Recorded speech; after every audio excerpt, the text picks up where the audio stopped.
Hai semuanya, ketemu lagi dengan aku Karissa Elizabeth dalam podcast Reborn Rebong Ngobrol Bareng. Hari ini kita kedatangan tamu yang gak kalah spesial dari tamu-tamu yang sebelumnya. Hari ini kita kedatangan aktris cantik yang menjalankan banyak perannya yang luar biasa. Gak cuma jadi artis aja, menjalankan peran sebagai istri, sebagai ibu, dan sangat menginspirasi bagi kita semua. Please welcome Kak Cut Meriska. Hai, thank you udah diajakin podcast bareng. Kita yang terima kasih banget Kak Cika udah mau menyempatkan waktunya untuk hadir di tempat ini untuk ngobrol-ngobrol singkat ya. Teman-teman, kita makasih banget. Semoga Kak Cika bisa enjoy hari ini dengan conversation kita. Kita mau nanyain Kak Cika terkait karir, terkait ya pekerjaannya, keluarga, dan lain sebagainya. Oke, wow.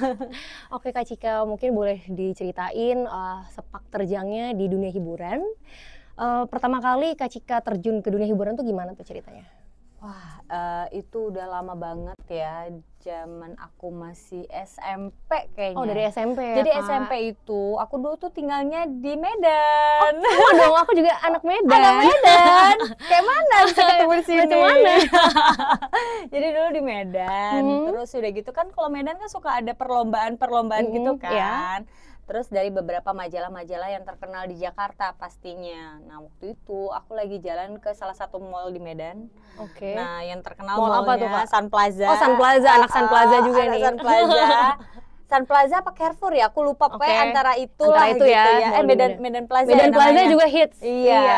Nah betul. salah satu mall itu dulu aku jalan-jalan lagi ke situ, terus ya belum pakai hijab waktu itu, terus tiba-tiba ada ajang lah di situ dan ada salah satu panitianya, kakak ikutan gitu, aku disuruh ikutan. Pada saat itu tuh kalau nggak salah aku lagi main-main aja dan dengan baju seadanya aku ikutan. Nah pas ikutan menang, alhamdulillah. Wah, langsung menang ya.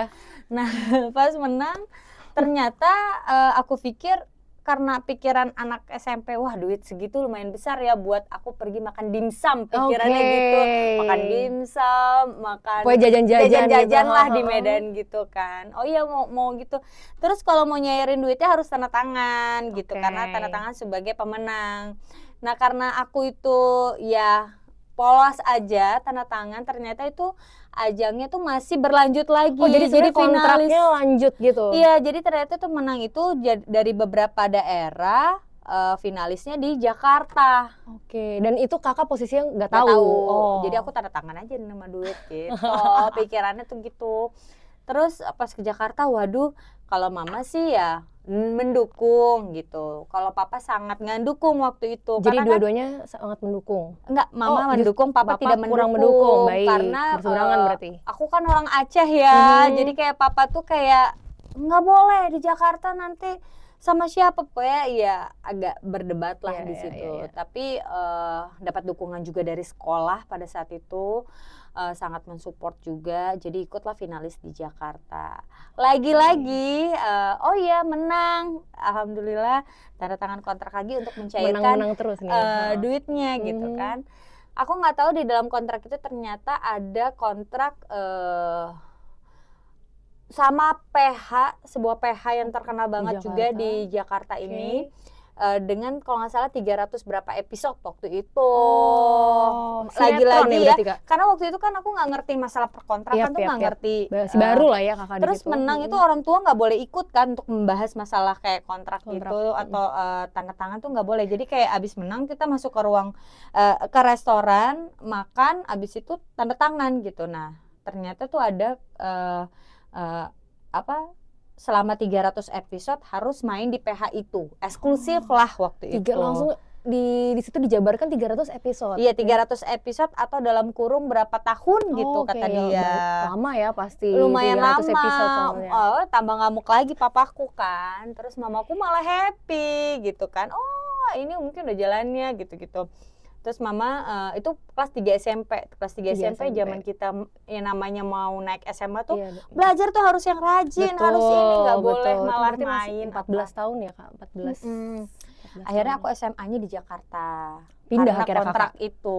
Pindah ya berarti ya? Benar, niatnya hanya menyelesaikan si kontrak yang sebelumnya yang pertama ini. Ternyata keterusan sampai 300 episode ya. Iya. Oke, berarti sampai lebih malahan. Sampai lebih ya, sampai sekarang bener keterusan ya, jadi benar-benar terjun ke dunia hiburan ya. Gitu. Tapi akhirnya gimana Kak ceritanya supaya Papa akhirnya setuju nih sampai dengan detik ini? Bujukan mama ya pastinya, bujukan mautnya mama. Tapi aku kan juga termasuk tomboy dan cuek juga. Dulu Kakak tomboy ya? Iya, jadi sebenarnya nggak ada masalah buat aku, dan aku juga nggak pintar acting pada saat itu. Jadi pas pertama kali dapat sinetron juga aku ya nangis juga karena logat Medan tuh kan susah ya untuk dijadiin kayak sekarang logat Jakarta. Jadi adaptasinya juga ya iya, pasti. jadi kalau waktu itu perannya antagonis. Kenapa pula kau, Mak? Ya kayak gitu. Jadi keluar pula logat Medan itu Medannya. Jadi untuk mengubah logatnya dan berserta acting tuh kayak jadi double belajarnya gitu kan. Jadi belajarnya itu sambil syuting gitu. Tidak ada kayak ikut kelas acting tuh kayak udah nggak ada waktunya karena selesai itu langsung syuting gitu ceritanya. Gitu. Udah bertumpah air mata lah. Pasti. Karena itu bukan niat awal juga untuk jadi aktris ya Kak ya? Iya, terus mana judul-judul awal aku tuh antagonis, terus sempat kayak hampir kecium laki. Aduh aku nangis. Oh ya, ini gimana bisa hamil atau enggak ya? Masih sebodoh. Iya, karena masih kecil, masih remaja. Iya, jadi mama kan selalu bilang tidak boleh dekat dengan lawan jenis, tidak boleh bersentuhan. Jadi pikiran aku udah kayak udah gitulah ceritanya. Ternyata gitu ya. Malu ya. Sepak terjang. Ini baru pertama kali lo aku ngomong kayak gitu, di sini. Ya. Tapi unik juga loh Kak. Berarti namanya rezeki itu memang kita nggak pernah tahu ya timingnya kapan. Ternyata berdasarkan cerita Kakak tadi tiba-tiba. Iya. Tanda tangan, ternyata di dalam kontrak itu ada kontrak lagi terus aja gitu, dan terus menerus benar kan. Dan berarti Kakak learning by doing ya. Tadi Kakak bilang kan Kakak nggak sekolah acting secara khusus. Iya, jadi kayak di lapangan aja, jadi kayak sutradaranya yang bantuin, teman-teman di lokasi syuting yang selalu support pada saat itu. Karena untuk merubah logat Medan ke logat kayak gini, gue Jakarta banget. Betul. Susah banget gitu. Ya. Jadinya kayak makan waktunya lumayan, tangisan lumayan, dan dapat support dari orang-orang lokasi gitu. Berarti keluarga setelah mengetahui akhirnya join di 300 episode, ternyata Kakak adaptasi dan segala macam, mereka support lama-lama, terutama ayah ya Kak. Iya, support ya, karena dibujuk mama juga. Iya gitu, sekarang jadinya support. Dan pada saat itu Papa jadi ikutan aku untuk pindah ke Jakarta karena anak perempuan Papa nggak kasih, aku perempuan satu-satunya, orang Aceh gitu agak susah kan. Ya, jadi Papa sangat ngikutin sampai aku kuliah, sampai aku menikah, sampai sudah nikah masih diikutin. So sweet. Iya gitu. Iya. Akhirnya semua pindah ke Jakarta ya Kak. Iya. Oke, Kakak berarti dulu enjoy-nya di mana nih? Sinetron atau sempat modeling juga? Atau? Dulu kan di Medan memang modeling kan. Terus udah gitu kayak misalkan ada brand-brand Medan kayak nanti ditit gak sih? Bisa lah nanti diatur ya. Gitu kan. Nah, jadi kayak foto pemotretannya gitu suka dipakai gitu di Medan gitu. Nah, habis itu ya di sini tuh nggak dapat modelingnya, justru di sini tuh dapatnya ya langsung terjun ke dunia acting. Iya, gitu. Sinetron pertama apa Kak judulnya? Masih inget nggak? Suci kalau nggak salah ya. Oke. Wah, waktu itu lucu lah, aku logat Medan, terus aku punya kakak jadi logat Jakarta. Logatnya Malaysia. Miller baru dari Malaysia, itu jadi kakakku, aku orang Medan. Agak tidak nyambung ya. Bersatu padu logatnya acak adul ya kayak. Jadi tuh lucu aja sih gitu. Ya tapi untuk dikenang itu perjuangan Kakak dari awal. Dulu sih nangis ya, sekarang tuh kayak wah lucu ya kalau dikenang ya gitu. Dulu pas ketemu akhirnya dengan Kak Roger, sayang banget Kak Roger hari ini nggak bisa hadir bersama dengan kita ya. Itu berarti apa Kak, cinlok ya waktu jadi kali? Tuh aku pacaran kan baru 3 kali. Nah yang pertama tuh ya sama di lokasi syuting juga waktu kuliah, dan itu mamaku yang seneng gitu kan, kayak mamaku yang terima deh kayaknya gitulah pokoknya. Terus habis itu aku ada pacaran satu lagi ya di bukan dijodohkan, dikenalkan sama kakakku. Tapi dari ini juga lingkungan hiburan juga bukan? Enggak. Oh enggak, oke. Orang Aceh Oke, gitu. dari keluarga ke keluarga gitu ya? Iya gitu, jadi kakakku tuh kenalin, udah abis itu kenalan, sampai abis itu pacaran, abis itu baru Roger. Jadi pengalamannya juga nggak asik ya. Iya, tapi berapa lama sama Kak Roger Kak? Pacarannya 5 tahun, Oh 5 nikahnya tahun juga ya. 5 tahun juga Udah jalan 5 tahun ya Kak? Iya, 10 tahun total Iya, kenalnya. 10 tahun udah saling mengenal ya. Iya. Boleh diceritain nggak kan Kak Roger dan juga Kak Cika sendiri kan sama-sama lama nih di dunia hiburan ya. Kita semua tahu. Oh paling suhu Kak Roger lah. Iya dulu awal-awal Kak Roger terus Kak Cika juga. Dan sampai sekarang pun kita semua tahu ya kalau Kak Cika dan Kak Roger juga masih aktif banget di dunia hiburan. Gimana sih caranya Kak Cika dan Kak Roger ini membagi waktu, saling support sebagai suami dan istri, saling mengerti gimana nih pembagian waktunya?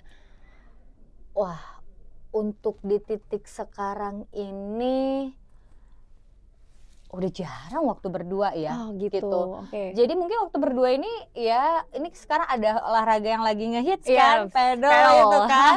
Paling ya ketemunya di lapangan. Oh gitu ya. Ketemu di rumah, tapi di rumah itu tuh udah sibuk ngurusin anak. Jadi kita tuh nggak pernah ngobrol. Jadi yang kita obrolin setiap hari sesungguhnya ya, aku nggak tahu rumah tangga orang lain tuh seperti apa ya. Kakak udah menikah? Sudah baru. Baru menikah. Masih hangat-hangat ya. Ya. Masih manis-manis ya guys. Masih manis-manis ya. Tunggu ya. Kak, ya. Jadi takut ya saya. Kalau aku tuh anak udah 2, Yap. udah pada sekolahnya udah pada serius mau SD Udah mau gitu SD kan. ya, udah gede. Jadi ya kayak kita tuh udah repot lah ngurusin anak sekolah, belum lagi lesnya dengan peraturan sekarang kalau masuk SD harus bisa baca tulis. Kita dulu baca tulis kayaknya di SD baru mulai belajar. Iya. Sekarang tuh itu persyaratan untuk masuk SD. Jadi kita udah sibuk ngurusin anak gitu. Bener. Dan suamiku tipe salah satu yang dominan sekali soal anak. Sangat perhatiin segala macam dan sampai hal terkecil ya jangan. Iya, aku nggak bisa salah sedikit pun soal itu. Jadi luar kita udah biasa. sibuk soal anak aja gitu. Jadi untuk ngomongin tentang kitanya udah susah, paling ya itu ketemunya tuh sebenarnya kita juga nggak berolahraga ya ceritanya. Jadi kayak teman kita tuh maksa ikut turnamen pedal lah kemarin itu. Jadi ikutlah pedal, ternyata kita punya kesukaan yang sama nih. Karena aku sama suami umurnya beda lumayan jauh ya. Oh iya, berapa tahun ya Kak? Mau 12 tahun. Oh, jadi ya, kayak untuk nonton sebelum tidur nonton TV, kita tidak ada yang cocok. Suamiku sukanya yang jadul banget. Genrenya yang jadul kalau ya, kalau aku kan masih Korea-Korea ya sukanya ya. Suka opa-opa ya. Opa-opa. Jadi kadang-kadang tuh gak cocok. Jadi kadang aku mencoba untuk temenin suami, tapi kayak yang gak suka aja gitu, tetap gitu. Ya paling kita ya di lapangan baru kayak oh ini kesukaan kita, jadi happy. Jadi ngerasa kayak boleh tuh dicoba ya para yang sudah menikah ya. Jadi komunikasi juga kan pedal itu. Iya betul. Kalau time juga dong Kak. Iya, kalau komunikasinya jelek bolanya nggak dapat. Bener. Iya, jadinya kayak oh ya ini salah satu yang bisa bikin kita berkomunikasi lebih banyak daripada seputar anak ataupun kerjaan ataupun keluarga kita masing-masing. Gitu. Iya. Walaupun memang kadang terkendala ya. Waktu atau kesibukan masing-masing, terutama tadi seperti yang Kak Cika bilang urusan anak ya. Udah ribet deh anak. Aduh siap-siap nih gue. Iya benar. Anak udah ribet, pokoknya anak sudah lahir lebih enak hamil ya. Yep. Pas sudah lahir tuh udah mulailah semua keribetan itu ada. Dimulai. Gitu, dimulai. Apalagi udah 2 dan aku deket-deketan kan. Iya, bedanya berapa tahun ya Kak? Hampir 2 tahun. Sama Syakil ya? Iya, Syakil. Hampir 2 tahun. Oh, 2 tapi tahun aku sangat bersyukur. Kadang ada anak tuh lempel semuanya sama ibunya. Iya. Nah, atau semua sama bapaknya. Ya. Kalau aku lumayan sangat adil. Seimbang ya. Seimbang. Jadi anakku yang pertama banget. yang mirip sekali dengan aku, tidak suka dengan aku, sukanya ke bapaknya. Anakku yang nomor 2 mirip banget dan bapaknya tidak suka dengan bapaknya, nempel suka ke sama Kak aku. Cika. Jadi ya adil sekali ya. Adil. Jadi kayak ngantar sekolah aja itu juga jadi drama buat kita. Kayak Roger tuh mau kita tetap handle sendiri seputar anak. Ya. Dia itu tidak keren loh Kak. Iya, hebat tapi banget. capek juga sih. Ya, emang capek. capek Iya, juga capek. sih. Jadi kayak belum lagi anakku tuh sekolahnya memang dekat-dekatan, tapi tidak satu sekolah. Ya, yang pertama tidak mau diantar mamanya, yang kedua tidak mau diantar bapaknya. Jadi kita keluar rumah dengan jalan yang sama masing-masing mobil. Inilah drama yang terjadi, Inilah guys. drama yang terjadi. Bisa nangis anakku nggak mau sekolah.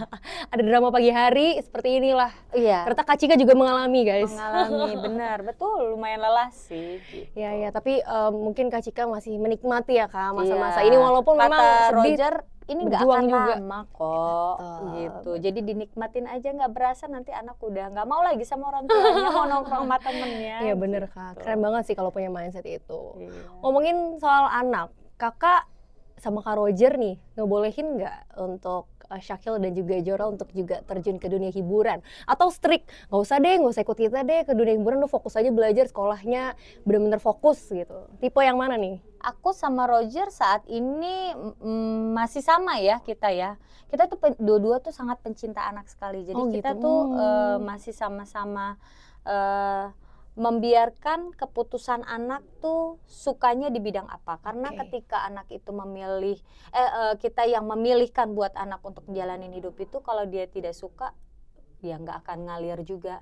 Nanti yang ada ketika kita sudah tidak ada di dunia ini, dia menjalanin pekerjaan yang bukan hobinya dia, bukan kesukaannya dia tidak sukses dalam bidang itu, gitu. Menurutku ya. Jadi ya terserah dia mau apa. Hanya saja kita kasih tahu bahwa ini itu tidak baik, ini baik.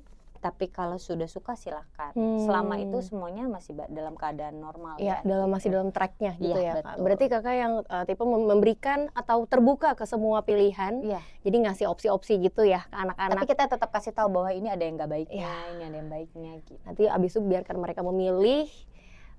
Mereka jadi bisa mengekspresikan gitu ya, ngasih tahu ke orang tuanya, aku sukanya ini, nggak sukanya ini. Karena banyak sekali yang nanti anaknya jadi nggak sukses, jadinya ketergantungan dengan orang tua karena yang dia jalanin adalah bukan hobi dan bukan passionnya dia lah gitu. Setengah hati aja ngerjainnya gitu. Ya. Ini sebenarnya adalah gebrakan juga sih Kak, karena mungkin orang tua zaman dulu itu masih yang istilahnya anakku harus jadi dokter, harus jadi dipaksa pilot. Kamu harus jadi dokter, pilot, kamu harus jadi tentara gini, langsung semuanya dipatok gitu sama orang tuanya tanpa mungkin bertanya minat dari anak itu sendiri ya. Sekarang sudah ada umur anak 6 tahun ini ya, aku kalau soal anak tuh sudah kayak hatam ya, sudah hafal gitu. Ada tes bakatnya anak, bakat minatnya anak tuh apa. Jadi kita tuh tahu.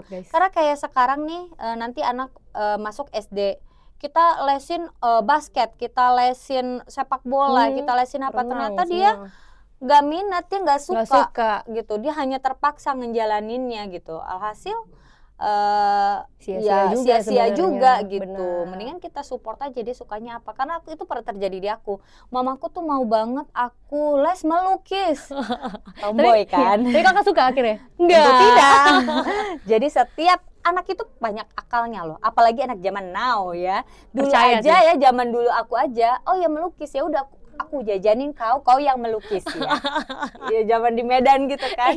Aku jajanin kau ke kantin, kau yang melukis gitu. Tapi kan nilainya bagus, orang tua kan taunya bagus, nggak tahu prosesnya seperti apa. Fokus hasilnya. Sementara akunya pribadi main basket, main bola kaki gitu. Jadi nggak ada tuh kesisa-sisa nulis ngelukis nggak ada sama sekali. Gitu. Ya itu berarti kakak berusaha bersama dengan Kak Roger tentunya untuk memutuskan siklus kalau misalnya orang tua zaman dulu itu suka maksa anaknya untuk minat dan bakat mereka gitu ya Kak ya. Kalau untuk Jorel sama Syakil mereka minatnya apa nih Kak?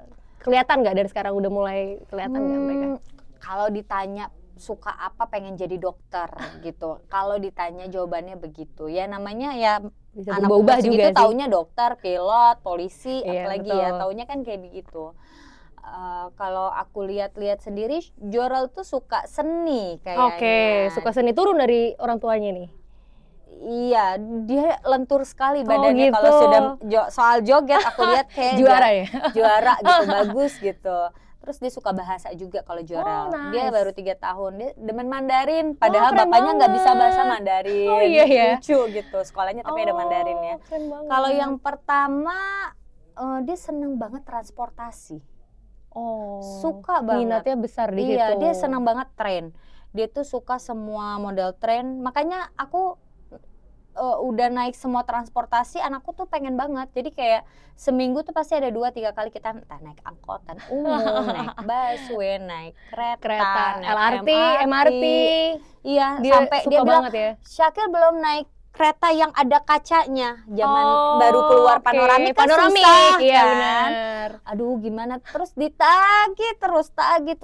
Ya udah akhirnya kita berangkat. Iya. Panoramik. Anakku demen banget bajai, semua transportasi dijajalin ya. Iya. Tadi yang satu lagi sukanya sejarah bahasa sama iya. dia sebenarnya seni ya. senangnya planet sih. Cuma kita tidak mungkin ke Nggak mungkin kita angkasa ya. mampirin ya, nggak mungkin ya. Gitu. Oh iya. Tapi walaupun memang mereka sukanya itu, kalaupun nanti berubah, karena kan mungkin tentang Iya, berubah pasti ya kalau berubah. anak kecil ya kayak. Tapi kakak tetap akan pasti ngarahin ya, ngasih tahu ini tuh bagus dan nggak bagus ya bagi kedua anak. Iya. Great. Ini salah satu role model bagi kita juga ya teman-teman, terutama anak muda, pasutri muda ya yang baru punya anak. Ini maksudnya saya juga ya. Nanti kedepannya ketika kita punya anak, untuk tahu kesenangannya, mungkin kita bisa tes minat bakat seperti yang tadi Kak Cika lakukan. Jadi tetap anak tuh sukanya apa, kita arahkan. Gak sia-sia gitu. kita bayar uang lesnya. Betul. Tuh guys, Kak Cika aja ngomong kayak gitu guys ya. Oke Kak Cika. Kalau misalnya Kak Cika sama Kak Roger nanti diizinkan untuk ikut project bareng lagi. Sebelumnya kan berarti kakak sinetron bareng ya sama Kak Roger. Satu film sinetron. ya? Film ada. Ya. Terus misalnya nanti di masa depan kakak diminta lagi Kak Cika sama Kak Roger untuk project bareng lagi dong, kakak pengennya project apa? Sebenarnya memang tawaran itu ada, tapi memang suamiku tuh sekarang udah lebih ke pilih-pilih gitu. Kalau ke aku dipilih sinetronnya kayak gimana, dia baca dulu sinopsisnya. Terus kalau ke dia, jadi Roger itu nggak mau dua-duanya tuh full kerja, yang kerja full. Kalau sinetron itu kan full kan, maksudnya dari pagi ketemu ketemu anak tidur. Kalau stripping ya Kak, waduh gitu. Jadinya dia nggak mau itu. Mungkin kalau anak-anak udah pada gede, mungkin dia mau gitu. Jadi saat ini tuh nanti siapa yang handle anak, walaupun ada mamaku atau ada keluarganya Roger ataupun ada orang di rumah yang kita bisa percayain, tapi Roger tetap nggak mau. Dia mau tetap handle anak tuh. Ya kamu atau aku yang handle gitu. Kak Roger nih manajemennya bener-bener teratur dia ya. Anak tuh, aku sekolah anak aja tuh dia yang pilihin, aku nggak boleh ikut campur gitu. Iya. Tapi ya bersyukurnya menjadi saya adalah saya tidak bangun malam buat ganti popok, saya tidak bikin susu. Semuanya Kak Roger berarti. Keren banget. Karena dia gini, susu, ini kamu kurang panas, gitu. Udah deh kamu aja yang ngurus. Gitu Kak Rogernya dia bener-bener yang ini banget kayak, kalau anak-anak baru lahir tuh, anak pertama kan kita pakai tisu basah macem ini kan, ada yang buat udah Medan ya. Iya, udah mulai kelihatan. Ada yang buat mulut, ada yang buat bakteri, ada yang beda-beda gitu kan. Nah, kalau Roger tuh masih yang kayak gitu. Kalau aku kayak namanya tisu ya sama aja semuanya. Gitu. Oh gitu. Aku kagum sih, keren banget. Berarti role bapak itu bener-bener ada di Kak Roger. Jadi bener-bener hadir ya di dalam semua pertumbuhan baik Syakil maupun kita tidur Jorel ya. Berempat numpuk-numpuk gitu. Ya memang. So sweet. Tapi perlu lo berdua loh, perlu lo gitu. Kalau itu pasti atuh Kak. Ini kita numpuk berempat, benar-benar berempat. Memang suamiku demennya begitu. Tapi ya aku pikir juga gitu sih ya. Ini nggak akan lama kok. Nanti mereka SD juga maunya playdate sama teman, orang tuanya nggak mau. Udah nomor sekian lah orang gitu. tuanya. Maunya nonton sama teman, orang tuanya nggak boleh ikut. Ya benar, waktu dinikmatin. Kalau berdua kan bisa maksimal nanti. Mungkin ya berarti kayak. Oke, kalau ngomongin kakak lagi nih sama Kak Roger, kakak sadar gak sih sebenarnya Kak Cika sama Kak Roger tuh sering dibilang relationship goals gitu. Masa sih? Sama netizen. Masa sih? Banyak kok yang lain. Ngasuh anak, semuanya dari karir juga pastinya. Mungkin dari Kak Cika ada tips mau share sedikit tips gitu bagi anak-anak muda khusus pasutri muda, gimana untuk keep hubungannya itu romantis, tetap harmonis walaupun dulunya sama-sama sibuk, apalagi ditambah dengan drama anak-anak gitu. Boleh dong Kak share sedikit. Kalau aku sama Roger masalah kecil nggak mau dibesarin, yang besar dikecilin itu aja sih. Terus kita tuh tipenya kalau aku tuh kalau ada masalah tuh aku sampaikan, aku nggak suka ini aku sampaikan, aku nggak mau pendam. Langsung diomongin ya Kak? Langsung diomongin. Kalau Roger aku nggak tahu, tapi yang jelas kalau aku tuh tipenya gitu. Terus ya udah kita dan setelah itu aku juga tipenya tuh langsung lupa kalau ada masalah. Jadi ya udah ngalir aja terus. Iya, nggak diingat-ingat. Dan memang aku dan suami juga kita tuh harus punya tujuan yang sama. Tujuannya tuh apa? Tujuannya tuh buat anak gitu. Apapun yang kita lakukan, kita kerja, kita ini semuanya tuh buat anak. Kita punya visi misi yang sama gitu. Dan memang waktu sebelum menikah Roger itu memang agak ketat ya peraturannya. Kok ketatan dia, seharusnya aku perempuan yang ketat ya. Jadi kayak waktu sebelum nikah tuh kita nggak boleh ribut di depan orang. Nggak boleh pisah tempat tidur. Jadi kalau berantem, jadi gimana? Jadi mau nggak mau ya baikan tetep, lagi, karena harus satu tempat tidur. Nggak boleh diikut-ikutin. Kalau mau pisah-pisah gitu justru nggak boleh ya. Nggak boleh. Jadi ketika menikah, aku kaget dengan ya namanya menikah kan dua kepala digabung jadi satu. Betul. Kan pasti dua pribadi kan, apalagi keluarga kita sangatlah berbeda ya, satu Chinese satu Aceh jauh sekali bedanya. Itu juga pasti ada adaptasinya tuh susah banget pasti. Nah setiap akunya udah mulai ngambek mau keluar kamar, janji kata Roger. Jadi ya awal-awal susah, lama-lama yang ya udahlah, orang satu tempat tidur mau berantem juga nggak bisa. Gitu. Jadinya ya udah ngalir gitu aja. Terus ya kita tuh sebisa mungkin kalau bisa tuh kadang-kadang nih ya, kita kan tidur kumpul-kumpul gabung nih. Betul. Ya pasti aku ya di samping Roger tetap gitu. Dan kita tidur gandengan. Lagi berantem juga gandengan gitu. Karena muncul nggak sih Kak suka gengsi cewek gitu kan biasanya suka atau kebalik justru. Udah terbiasa ya. Gitu jadinya ya. Kayak ya udah gitu, karena udah terbiasa tidur tuh pasti kayak gandengan, ya udah gitu. Udah jadi rutinitas seperti itu. Iya. Gitu. Keren banget, sebenarnya simple ya guys tipsnya. Iya. Dibilang ya ngalir aja sih kalau aku. Dan memang tipe kita nggak mau ribut sih. Aku nggak mau ribut, Roger nggak mau ribut. Terus kita memang juga malu lah kalau orang lihat ribut gitu. Entah maupun sama mbak di rumah juga malu. Jadi kayak ya udah. Kita selesaikan saja lah ya. Kita selesaikan atau kita lupakan saja. Gitu. Yang penting tidak dipendam. Biar nggak jadi penyakit hati ya. Iya, nggak boleh dipendam sih, dan nggak boleh silent treatment. Iya. Ini penting sekali ya. Sering banget Kak, soalnya aku Gen Z ya. Gen Z. Jadi kadang-kadang suka ngeliat silent treatment. Jadi di media sosial tuh udah biasa gitu, udah biasa. Jadi kalau misalnya kita ngambek, kita silent treatment, justru itu nggak boleh dan harus dihindari ya. Nggak boleh, karena nanti lama-lama tuh misalkan cowoknya yang silent treatment, nanti istrinya itu udah capek ngomong terus nggak ditanggepin, nanti yang ada kepala sama hatinya tuh ngomong, saling jawab berdua. Nanti udah bebel ngadepin lakinya. Jadi kayak nggak ada lu juga nggak apa-apa nih. Jadinya begitu. Kan banyak yang terjadi. Dan itu nggak sehat tentunya buat hubungan ya. Nggak sehat gitu. Cari orang ketiga. Orang ketiga itu bukan ini ya, bukan pasangan orang ketiga, ya, maksudnya orang konotasinya yang positif ya Kak. Iya, buat menengahi. Karena jangan dari pihak perempuan dan jangan dari pihak laki-laki. Ya kalau netral dong berarti ya. Iya, kalau lebih bagus wedding counselor. Iya.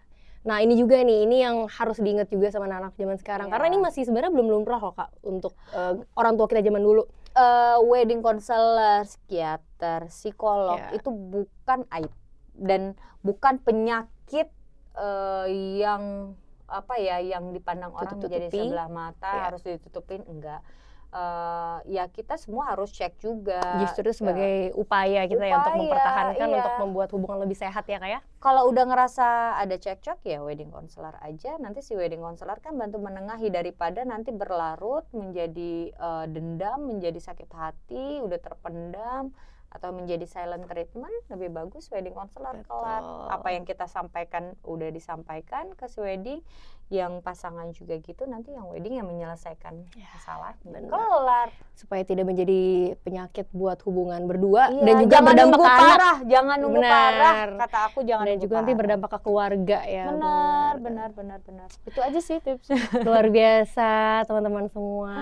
Kak Cika, kita ngucapin makasih banyak. Aku juga terima kasih banyak atas kehadiran Kak Cika hari ini, bisa duduk bareng di sini untuk ngobrol, sedikit-sedikit ketawa, ngobrol. Aku seneng banget, kita semua seneng banget, kita makasih banget. Doa dari kita buat Kak Cika dan Kak Roger supaya hubungannya makin hangat, karirnya makin sukses, anak-anak sehat semua. Amin. Dan kita semua bisa kumpul lagi, ketemu lagi di lain waktu dengan keadaan sehat ya Kak. Iya, nanti kalau bisa bareng sama suamiku juga ya. Amin, ditunggu Kak.